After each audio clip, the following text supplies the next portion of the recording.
ఇవాళ బాగా ప్రమాదకరంగా తయారైంది ఏంటంటే డ్రగ్ మాఫియా. నా యుద్ధం అంతా డ్రగ్ మాఫియా మీద.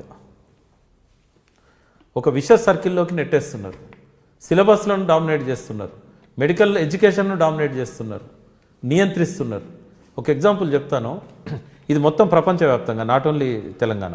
విజన్ అన్నప్పుడు గ్లోబల్ విజన్ ఉంది నాకు, ఒక తెలంగాణ ఆంధ్ర లేకుంటే ఇండియా విజన్ కాదు. అది 80% గుండె జబ్బులను ఒక్క పరీక్ష ద్వారా నిర్ధారించి 10 పైసల మాత్రతో తగ్గించవచ్చు. ఇవాళ చాలామంది రాత్రి బాగుంటున్నారు, పొద్దున్న లేసేసరికి చనిపోతున్నారు. గుండె జబ్బులను నిర్ధారించడానికి టెస్టులు రాస్తారు కార్డియాలజిస్టులు. అలా 2D ఈకో రాస్తారు, లిపిడ్ ప్రొఫైల్ రాస్తారు, టీఎంటీ టెస్ట్ రాస్తారు. కానీ హోమోసిస్టిన్ లెవెల్స్ రాయరు. హోమోసిస్టిన్ లెవెల్స్ తెలిసినాయి అనుకోండి పెరుగుతున్నాయని, ఒక బి కాంప్లెక్స్ టాబ్లెట్తో తగ్గించవచ్చు. బి కాంప్లెక్స్ టాబ్లెట్ 10 పైసా. కానీ వాళ్ళకి 40,000 ఇంజక్షన్ అమ్ముడు పోవాలా, రోగం ముదిరాల, స్టంట్స్ అమ్ముడు పోవాలా. మొత్తం భ్రష్టు పట్టిపోయింది మెడికల్ సిస్టమ్ అంతా. డాక్టర్లను ట్రైన్ చేసేటప్పుడు న్యూట్రిషన్ గురించి చెప్పరు. Prevention is better than cure అంటారు, కానీ దాని గురించి ఎవరు చెప్పరు. ప్రివెన్షన్ గురించి నేషనల్ ఇన్స్టిట్యూట్ ఆఫ్ న్యూట్రిషన్ హైదరాబాద్లో ఉంది, వారానికి ఒకసారి నేను పోతా. అక్కడ వాళ్ళకు కూడా చాలా బేసిక్ నాలెడ్జ్ ఉంటుంది తప్ప న్యూట్రిషన్లో ఒక మంచి నాలెడ్జ్ని వాళ్ళు కూడా తీసుకోలేకపోతున్నారు. వరల్డ్ హెల్త్ ఆర్గనైజేషన్ స్టాండర్డ్స్కును మన ఇండియన్ ఎన్ఐఎన్ స్టాండర్డ్స్కు చాలా తేడా ఉంది. వరల్డ్ హెల్త్ ఆర్గనైజేషన్ ఏం చెప్తుంది, ఈ ఇన్ఫెక్షన్స్ నుంచి మీరు బయటపడాలంటే 2000 మిల్లీగ్రాములు అంటే 2 గ్రాముల సి విటమిన్ తీసుకోవాలంటది. మన ఎఫ్ఎస్ఎస్ఐ వాళ్ళు 40 మిల్లీగ్రాముల కంటే ఎక్కువ ఉన్న సప్లిమెంట్స్ను కానీ ట్యాబ్లెట్స్ను కానీ బ్యాన్ చేశారు. 2000 మిల్లీగ్రాములు ఎక్కడ, 40 మిల్లీగ్రాములు ఎక్కడ? మరి ఇన్ఫెక్షన్స్ రాకుంటే ఎట్లుంటాయి? 2000 మిల్లీగ్రాముల సి విటమిన్ తీసుకున్న వాళ్ళకి, అది కూడా న్యాచురల్ సప్లిమెంట్ లేదా ఫుడ్ ద్వారా, వాళ్ళకి క్యాన్సర్ రాదు, వాళ్ళకి ఇన్ఫెక్షన్స్ రావు. నేను తీసుకుంటున్నా అంటే మళ్ళీ రావద్దు. గవర్నమెంట్ మీదే కాబట్టి ఆ మాఫియా మీద పూర్తిగా ఉక్కుపాదం మోపడానికి మీరు ఏమైనా గవర్నమెంట్ వైపు నుంచి గట్టి యాక్షన్ తీసుకోవచ్చు. దురదృష్టం ఏంటంటే ఇప్పుడు కేసీఆర్ గారు కూడా ఈ అలోపతి యశోద హాస్పిటల్ రావు గారు ఇచ్చిన ట్యాబ్లెట్సే వాడతారు. 2-3 సార్లు నేను అడిగా, మీరు ఆర్గానిక్ సప్లిమెంట్స్, మంచి న్యాచురల్ ఫుడ్ సప్లిమెంట్స్ తీసుకోండి, వీటితో సైడ్ ఎఫెక్ట్స్ వస్తాయి ఈ సప్లిమెంట్స్తోని అంటే, నువ్వు డాక్టర్కి చెప్పు, డాక్టర్ చెప్పాలి కదా నాకు అన్నారు ఆయన. వాస్తవం, ఎందుకంటే నేను క్వాలిఫైడ్ కాదు, ఆయన డాక్టర్. సో సార్ అన్నాక నాకు అనిపించింది నేను ఎందుకు క్వాలిఫైడ్ కాకూడదని నేను డాక్టర్స్ దగ్గరికి ట్రైనింగ్కి పోయి 40 రోజులు ట్రైనింగ్ తీసుకొని 82% మార్కులు స్కోర్ చేసి పరీక్ష రాసి నేను సర్టిఫికేట్ తీసుకున్నాను న్యూట్రిషనిస్ట్గా. దాన్ని నేను ఇప్పుడు నా నాలెడ్జ్ని పెంచుకోవడానికి చాలా రీసెర్చ్ చేస్తున్నాను. నేను రీసెర్చ్ మ్యాగజైన్స్ అని నేను తెప్పించుకుంటాను. నేను అందులో తరవ ఉన్నా న్యూట్రిషన్లో. ఆ స్టాండర్డ్స్ని మనం చెప్పినాం అనుకోండి ఎవరికైనా, కేసీఆర్ గారికి కానీ, సెక్రటరీలకు కానీ, హెల్త్ మినిస్టర్కి కానీ, వాళ్ళకి అర్థం కాదు. అది డాక్టర్ చెప్తేనే అది వేదం, శంకులో పోస్తేనే తీర్థం. అంటే ప్రపంచవ్యాప్తంగా కూడా ఇప్పుడు ఈ హోమోసిస్టిన్ లెవెల్స్ మీద అమెరికాలో ఒక యూనివర్సిటీలో ఒక యంగ్ డాక్టర్, నేను డాక్టరేట్ డిగ్రీ కోసం, పిహెచ్డి కోసము రీసెర్చ్ నమోదు చేసుకున్నాడు. ఎప్పుడైతే ఆయన హోమోసిస్టిన్ లెవెల్స్ మీద రీసెర్చ్ మొదలుపెట్టిండో, ఆయనను యూనివర్సిటీ మేనేజ్మెంట్ మీద ఒత్తిడి తీసుకొచ్చి ఈ డ్రగ్ మాఫియా ఆయనను సస్పెండ్ చేయించింది, కాలేజీ నుంచి రెస్టిగేట్ చేసింది. తెలంగాణ రాష్ట్రంలో డ్రగ్ మాఫియా ఆ స్మెల్ కానీ ఆ నీడ కానీ రాకుండా ఉండాలంటే ఏం చేస్తారు?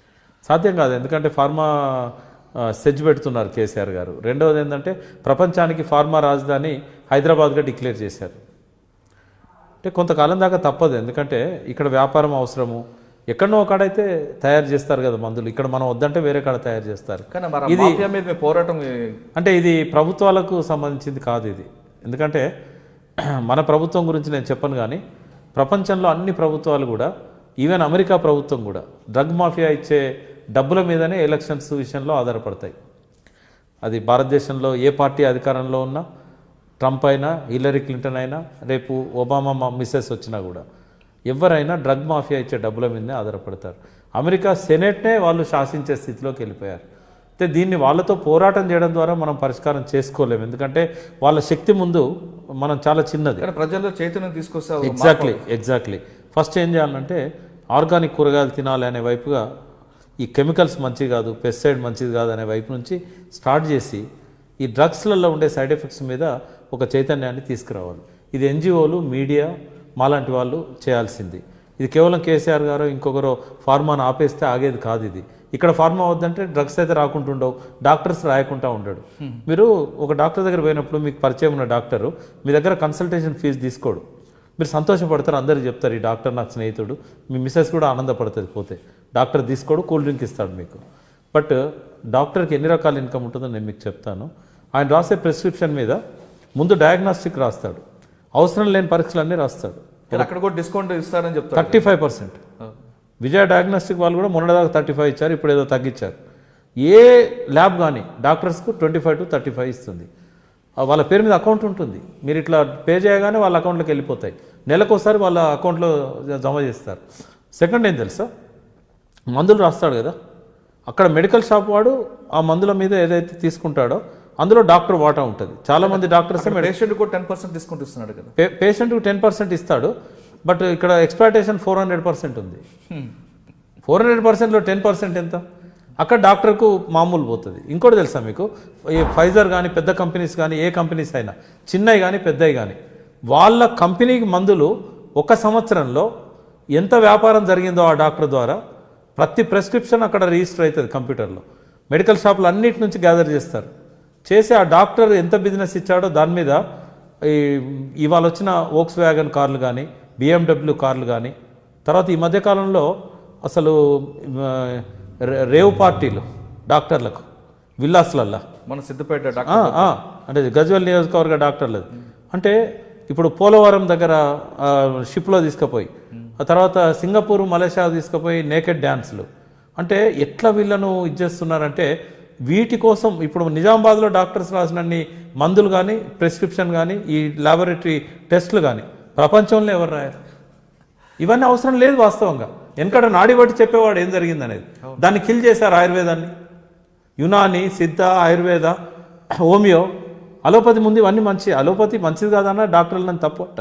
కానీ క్రిటికల్ స్టేజ్లో తప్పనిసరి అయితే తప్ప అలోపతి దగ్గర పోకూడదు. ప్రివెన్షన్ మీద ఆలోచించాలి.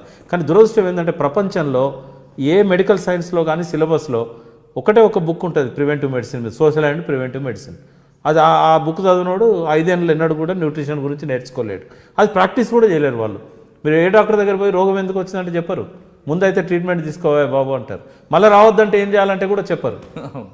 ఇది ఈ సమస్య ప్రపంచవ్యాప్తంగా ఉంది.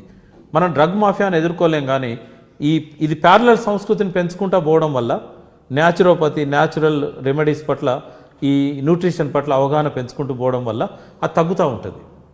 మనం పోరాడి గెలవలేం, వాళ్ళతో ఎలిమినేట్ చేస్తారు, మనుషులను కూడా ఎలిమినేట్ చేస్తారు. కాబట్టి ఈ పద్ధతిలో పోవాలనేది అది నా అల్టిమేట్ గోల్.